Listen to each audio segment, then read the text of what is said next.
हनुमान् श्रीपदो वायुपुत्रो रुद्रो नघोजरः अमृत्यवीरवीरश्च ग्रामवासो जनाश्रयः धनदो निर्गुणः शूरो वीरो निधिपतिर्मुनिः पिङ्गाक्षो वरदो वाग्मी सीता शोकविनाशकः शिवः शर्वः परो व्यक्तो व्यक्तो धराधरः पिङ्गकेशः पिङ्गरोमा श्रुतिगम्यः सनातनः अनादिर्भगवान् देवो विश्वहेतुर्जनाश्रयः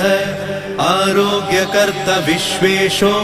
विश्वनाथो हरीश्वरः भर्गो रामो रामभक्तः कल्याणप्रकृतिस्थिरः विश्वम्भरो विश्वमूर्तिर्